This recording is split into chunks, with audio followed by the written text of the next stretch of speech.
हाफिज सईद और वेद प्रताप वैदिक की मुलाकात की तस्वीरें सामने आने के बाद वेद प्रताप वैदिक ने सबसे पहले इंडिया न्यूज पर सफाई दी।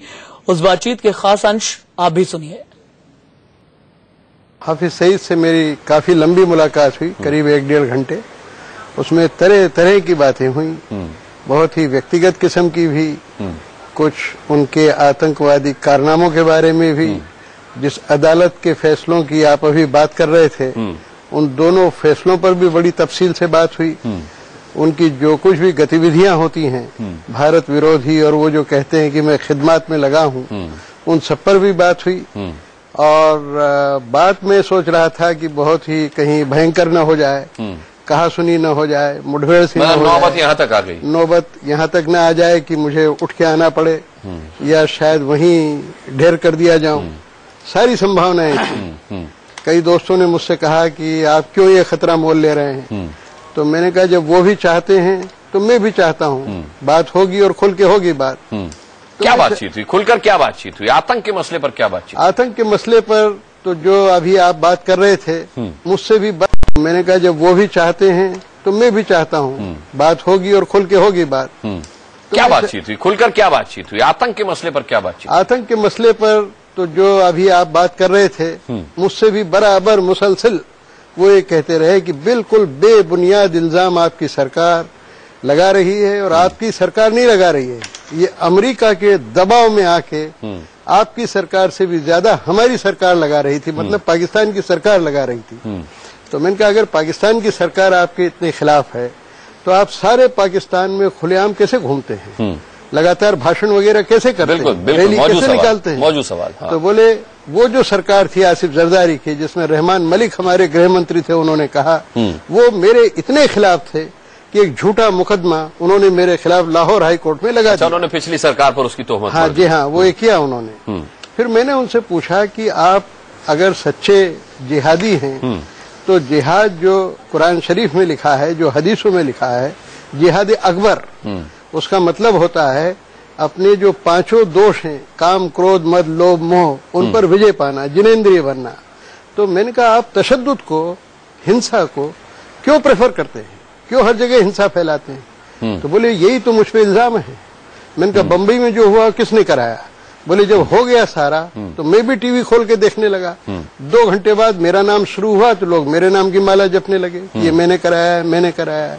बोले आप मेरे साथ आइए, देखिए वजीरिस्तान से 10 लाख लोग भागे हैं, उनको कौन मदद कर रहा है, उनको तंबुओं में कौन खाना दे रहा है, कौन उनकी खिदमत कर रहा है? तो आतंकवादी बनाएगा ना फिर उनको? हाँ वही है कि मदरसे में, वो मदरसे भी चलाता है और भी बहुत सारे काम करता है। ऐसा ही तो कसाब को पकड़ा था उसने। जी हाँ। तो ये सब बातें हुई, लेकिन वो मुझसे कहने लगे कि मेरा तो बिल्कुल मैं पाक साफ हूँ, मेरा कोई दोष नहीं है। और शुरू में जब मैं गया तो वो काफी खिंचे हुए थे, मतलब मुझे मन में ये लग रहा था कि मैं क्यों आ गया। लेकिन जब उन्होंने मुझसे कहा कि आप अपने बारे में बताइए, पहले तो उन्होंने कहा मैं आपके बहुत सारे टीवी इंटरव्यूज देख चुका हूँ, अखबारों में बहुत सारे आपके इंटरव्यू मैंने देखे हैं, लेकिन आपका मुझे जरा तारुफ कराइए। तो 2-3 मिनट में तारुफ कराया। जब मैं बोल रहा था तो वो एकदम ऐसे लग रहे थे कि सुन रहे हैं कि नहीं सुन रहे हैं, या बिल्कुल उदासीन से लगे। तो मैं फिर चुप हो गया। बेपरवाह। हाँ, लापरवाह बेपरवाही लगी। तो मुझे लगा कि अब मुझे चलना चाहिए, तो फिर मैं भी चुप हो गया। फिर उन्होंने अपने बारे में बताना शुरू किया, और अपने बारे में बताने के पहले कहने लगे नरेंद्र मोदी तो बड़ा खतरनाक आदमी है। मैंने कहा नरेंद्र मोदी ने अपने चुनाव अभियान के दौरान एक बार भी न तो मुसलमानों के खिलाफ कुछ बोला है, न इस्लाम के खिलाफ कुछ बोला है, न पाकिस्तान के खिलाफ खुद कुछ बोला है। सर्वे भवन तो सुखने की बात कही है, सारे लोग मेरे समान है। तब उन्होंने मुझसे पूछा कि अरे नरेंद्र मोदी इतना अच्छा आदमी है तो उसने अपनी बीवी को क्यों छोड़ दिया है? तो मैंने कहा देखिए हमारे यहाँ संघ नाम की एक संस्था है, तो आरएसएस के बारे में पूछा उन्होंने बहुत। ठीक है, आपने उसको पूरा सिस्टम समझाया। वेद प्रताप वैदिक साहब, क्या हाफिज सईद से मिलने के बाद आपको भी लगा कि बहुत कुछ होने वाला है? वो तो हम पहले से जानते हैं, उसके नजरिए से पूछ रहा हूं मैं बात। नहीं, हाफिज सईद ने जब मुझसे ये कहा कि दोनों कोर्टों ने मुझे बरी कर दिया, तो मैंने कहा कोर्टों के बरी करने से क्या होता है? कोर्ट आज तक ये सिद्ध नहीं कर सकी कि बोफोर्स में किसने पैसा खाया, पैसा खाया है भी कि नहीं खाया है। लेकिन जो बात सिद्ध है, सारी दुनिया को पता है, उसको कोर्ट की कोई लाजिम नहीं है गवाही। इसी तरह से मैंने कहा अगर आप बहादुर आदमी हैं तो आप ये कबूल क्यों नहीं करते कि आपने दहशत फैलाई है, आपने अपने मुल्क के लिए गलत या सही एक काम किया है। और उसके लिए जो भी सजा हो सकती है, ठीक है, वो आप पाइए। एक बहादुर आदमी का ये काम है। और मैंने कहा आपका अगर हृदय परिवर्तन होता है तो आप फिर माफी मांगिए उसके लिए, और जिन लोगों को तकलीफ हुई है वो माफ करें न करें ये उनके हाथ में है।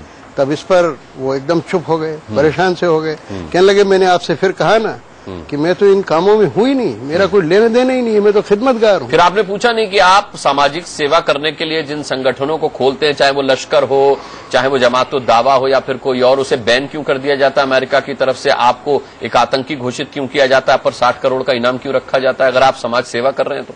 वो ये कहते हैं कि अमेरिका को कोई बहाना चाहिए पाकिस्तान में ड्रोन अटैक करने के लिए, हमले करने के लिए, और उस बहाने के लिए मेरे जैसे आदमी उन्होंने तलाश रखे हैं और हमारी कमजोर सरकारों को वो दबाते रहते हैं। और आपकी और अमेरिका की साठगांठ है, इसलिए आप सब लोग मिलकर मेरे जैसे आदमी को बदनाम करते हैं। मैंने कहा बदनाम नहीं करते हैं, आपके लिए इतनी नफरत है पूरे सब कॉन्टिनेंट में। अफगानिस्तान भी मैं जाता रहता हूँ, अफगानिस्तान में भी लोग यही बात कहते हैं, हिंदुस्तान में भी यही बात कहते हैं, पाकिस्तान में भी बहुत सारे लोग आपके मुखालिफ है, ऐसा मैंने उनसे कहा।